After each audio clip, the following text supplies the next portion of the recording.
안녕하세요, 여러분. 지난 시간에는 주기율표를 보면서 전기적으로 중성인 원자에서부터 전하를 띠는 이온이 형성되는 과정을 이야기했었어요.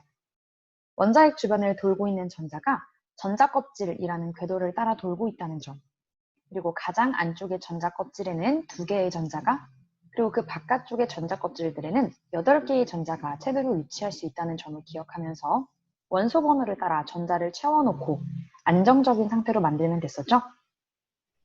안정적인 상태가 되려면 가장 바깥쪽 전자껍질의 전자, 최대 개수를 맞춰야 했었습니다.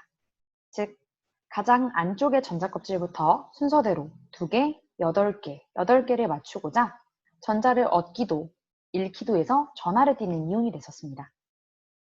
이번 시간에는 지난 시간의 내용을 한 번 더 복습하면서 이온을 표현하는 방법까지 알아보려고 합니다. 시작해 볼까요? 이온의 정의부터 한번 다시 볼게요. 지난 영상이 어려웠다면 이 사실만 기억해 두시면 됩니다. 이온은 원자와는 다르게 전하를 띠는 상태의 입자를 이야기합니다. 원자 내부에 전하를 띠는 양성자와 전자의 개수와 관련이 있었죠. 원자는 플러스 전하를 띠고 있는 양성자와 마이너스 전하를 띠고 있는 전자의 개수가 같은 입자였습니다.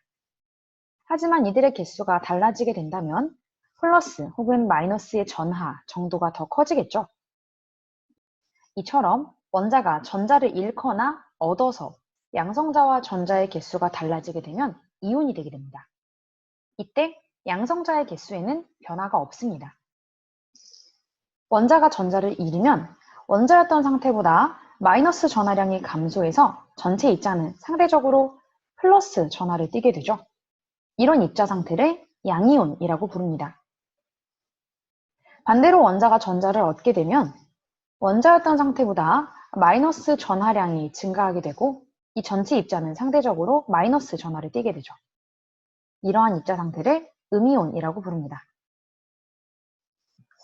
선생님이 내준 숙제를 해봤다면 주기율표에서 어떤 번호의 원자가 양이온이 되는지도 알 수 있었을 거예요. 1쪽의 원소부터 한번 보도록 하겠습니다. 1번 수소 원자는 전자와 양성자가 1개입니다. 따라서 첫 번째 전자 껍질에 전자가 2개가 들어왔을 때가 안정적인데 1개뿐이네요. 수소의 경우에는 이 전자를 잃어버리고 플러스 1의 전하량을 가지는 양이온 상태가 되게 됩니다. 3번 리튬을 한번 볼게요. 리튬은 첫 번째 전자 껍질에 2개의 전자가 모두 위치한 후 두 번째 전자 껍질에 나머지 1개의 전자가 위치하게 됩니다. 두 번째 전자 껍질에는 8개의 전자가 있을 때가 가장 안정적인데 7개의 전자를 가져오는 것보다는 이 1개의 전자를 잃어버리는 게 더 빠른 길이 되겠죠. 따라서 플러스 1의 전하량을 가지는 양이온이 됐었습니다. 11번 나트륨을 한번 볼게요.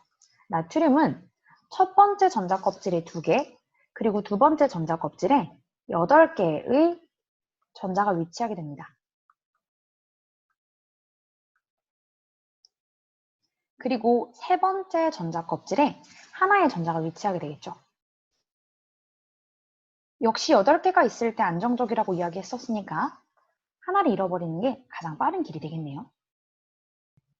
나트륨 원자는 이렇게 플러스 1의 전하량을 가지는 양이온이 됩니다. 19번 칼륨 원자까지 한번 보도록 할게요. 칼륨 원자는 세 번째 전자 껍질에까지 8개의 전자가 모두 위치하면 되겠죠. 그리고 나머지 마지막 하나의 전자는 네 번째 전자 껍질에 위치하게 됩니다. 역시 8개가 있을 때 안정적이라고 했으니 1개를 잃어버리고 칼륨 원자는 플러스 1의 전하량을 가지는 양이온이 되게 되겠죠. 이걸 조금 더 쉽게 다른 말로 표현을 해보자면 이들은 모두 가장 바깥쪽 껍질의 전자 개수, 즉 가장 바깥쪽 최외각 전자라고 부릅니다. 이 전자의 개수가 1개씩이라고 이야기를 하면 돼요. 1쪽 원소의 공통점을 알았나요? 맞습니다. 가장 바깥쪽 전자 껍질에 전자를 1개씩 가지는 원소들입니다. 조금 더 쉽게 표현하자면 최외각 전자가 1개예요. 이 말은 다른 표현으로는 이렇게도 할 수 있습니다. 원자 상태에서 플러스 1의 전하량을 띠는 양이온이 되는 원소들의 모음이다 라고 이야기를 할 수도 있겠죠. 그럼 이족 원소를 한번 또 보도록 하겠습니다. 4번 베릴륨을 한번 볼게요. 베릴륨은 첫 번째 전자 껍질에 2개의 전자가 위치하고 두 번째 전자 껍질에 나머지 2개의 전자가 위치하게 됩니다. 12번 마그네슘을 한번 먼저 보도록 할게요. 또. 자, 12번 마그네슘의 경우에는 1번 전자 껍질에 2개, 그리고 두 번째 전자 껍질에 8개의 전자가 모두 가득 찬 다음 세 번째 전자 껍질에 2개의 전자가 더 위치하게 됩니다. 지금 보시면 아시겠지만요. 이 베릴륨, 그리고 마그네슘, 그리고 마지막 칼슘까지 여러분들이 확인을 해봤을 때 가장 바깥쪽의 전자의 개수, 즉 역시 최외곽 전자라고 불릴 수 있겠죠. 최외곽 전자의 개수가 모두 몇 개인가요? 2개입니다. 이 최외곽 전자가 2개인데 우리는 이 가장 바깥쪽의 전자 껍질이 8개의 전자를 가지고 있을 때 안정적이다라고 이야기를 했었죠. 6개의 전자를 얻는 것보다는 2개의 전자를 잃어버리는 것이 낫겠네요. 원자에게 양성자 개수에는 변화가 없지만 전자를 2개씩 잃어버리게 되니 원자 상태보다는 플러스 2만큼의 전하량을 가지는 양이온이 되는 원소들이 바로 이족 원소들이겠죠. 자, 이렇게 원자가 전자를 잃고 양이온이 되었을 때 얼마만큼의 전자를 잃었는지를 나타내 줄 수 있어야 되겠죠? 우리는 이것을 이온식으로 표현을 하게 됩니다. 우선 양이온의 이름을 부를 때에는 원소 이름 뒤에 이온을 붙여서 불러줍니다. 예를 들어 리튬 원자가 전자를 하나를 잃게 되면 리튬 이온이 되는 것이죠.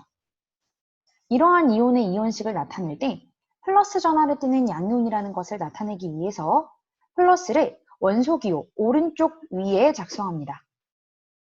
양이온마다 잃어버리는 전자의 숫자가 또 달랐었죠? 그것을 나타낼 때에는 플러스 앞에 잃어버린 전자의 개수를 표현합니다. 예로 20번인 칼슘 원자는 전자 2개를 잃고 양이온인 칼슘 이온이 됩니다.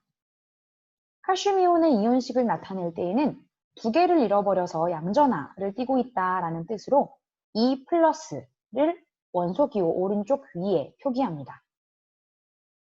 이온을 부르는 명칭과 이온식의 표기 방법을 잘 기억해 두시면 됩니다. 자, 이번엔 한번 음이온을 보도록 할게요. 17쪽의 원소부터 한번 보도록 하겠습니다.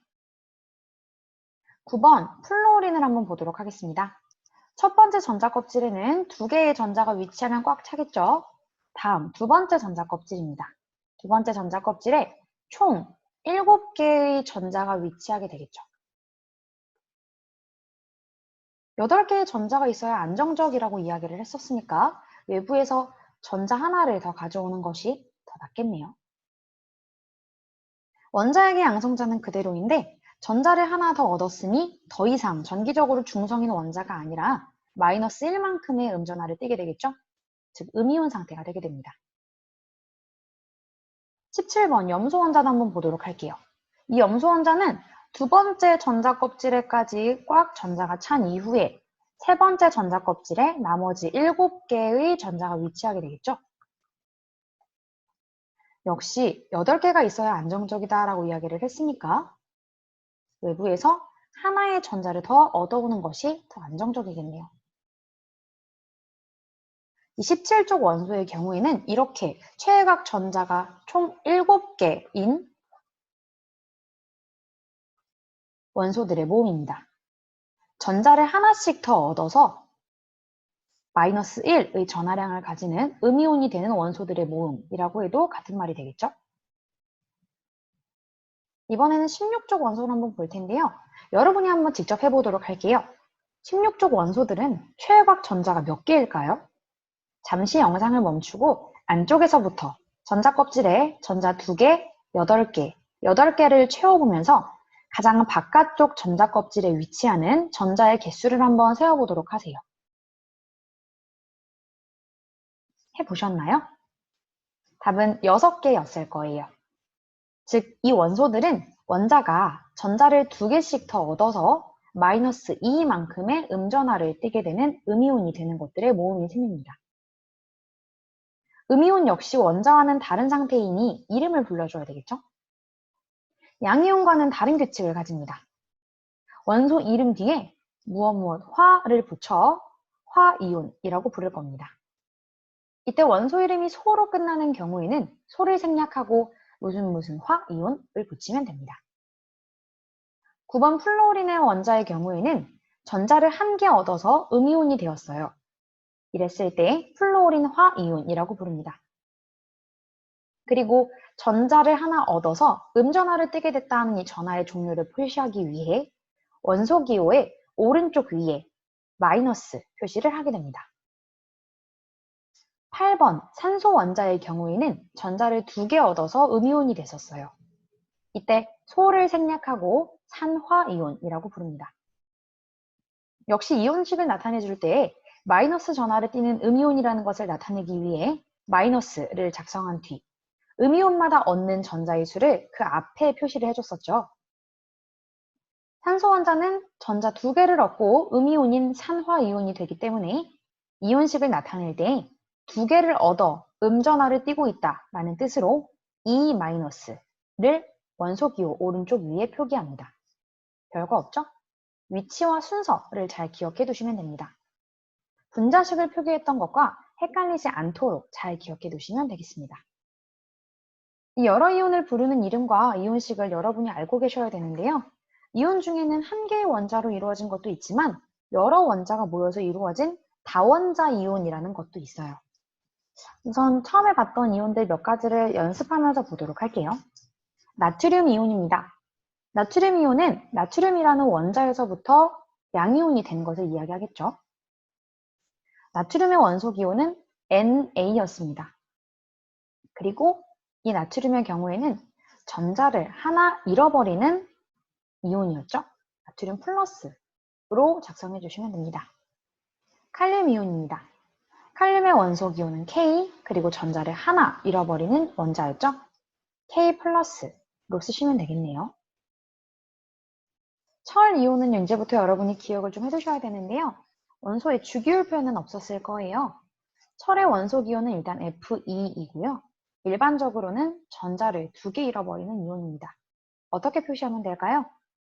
Fe2라는 원소 기호 오른쪽 위에 E 플러스라고 작성을 해주시면 되겠죠.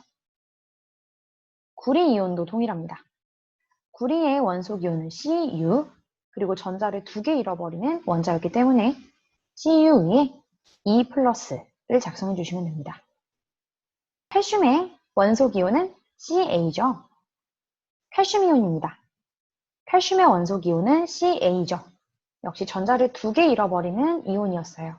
주기율 표상이 있었죠. Ca 오른쪽 위에 작게 E 플러스라고 작성을 해주시면 됩니다.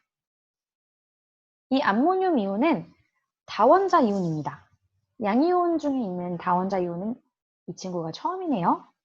혹시 암모니아 분자의 분자식을 기억하고 계시나요? 질소 원자 1개와 수소 원자 3개로 구성되어 있던 분자인데요. 그 분자에서부터 유래된 이온이라고 생각하시면 기억을 하시기 편할 것 같네요. NH4의 플러스 상태입니다. 음이온을 한번 보도록 하겠습니다. 이름이 염화이온이에요. 염소에서부터 유래한 음이온입니다. 소를 생략했다라고 했던 거 기억하고 계시죠? Cl이라는 원소 기호, 그리고 전자를 하나 얻는 이온이기 때문에 Cl-로 표기를 합니다. 나머지 이온들은 전부 다원자 이온이에요. 황산 이온은 황, 그리고 산소 원자로 구성되어 있는 이온들입니다. 이름을 무작정 외우지 말고 연결해서 기억하시면 좀 편하실 거예요. 황의 원소 기호는 S, 그리고 산소의 원소 기호는 O였죠?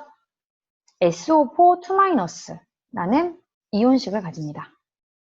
다음은 탄산이온입니다. 탄산이온은 탄소와 산소로 구성되어 있는 다원자 이온입니다. 탄소의 원소 기호 C, 산소의 원소 기호 O를 기억하시면 CO3 2-를 연결해서 기억하시기 편할 거예요. 다음은 수산화이온입니다. 수산화이온은 이름에서부터 혹시 느낌이 좀 오실까요? 수소 그리고 산소로 구성되어 있는 다원자 이온입니다. 수소의 원소기호 그리고 산소의 원소기호를 기억하시면 돼요. OH입니다. 다음은 탄산수소입니다. 탄소, 산소, 수소로 구성되어 있을 것만 같죠? HCO3-를 기억해 두시면 되겠습니다. 질산이온은 이름에서부터 역시 알 수 있겠지만 질소 그리고 산소로 구성되어 있는 다원자 이온입니다. NO3-를 기억해 두시면 되겠네요. 지금 화면에 선생님이 보여드리고 있는 다원자 이온들은 여러분들이 교육과정상에서 반드시 필요한 내용이기 때문에 따로 적어두신 다음 꼭 기억해 두시면 되겠습니다. 지난 시간에 했던 내용의 연장이라 복습하는 기분도 들고 이해가 잘 안 갔었다면 한 번 더 설명을 드리면서 발판으로 삼는 시간이 되었을 거라고 믿습니다. 암기해야 하는 내용이 많은 기분이 들겠지만 이해를 하고 나면 실제로 외워야 하는 내용은 별로 없기 때문에 주기율표와 관련해서 선생님이 반복적으로 설명을 드렸어요. 여러분도 이러한 형태로 꾸준히 복습해 보시고 열심히 반복하시다 보면 충분히 해낼 수 있는 내용이니까 조금만 더 힘내서 공부했으면 좋겠네요. 다음 시간에는 지금까지 배운 개념들을 가볍게 총정리하는 시간을 가져보도록 하겠습니다. 그때까지 열심히 공부해서 다음 시간에 만나요. 안녕.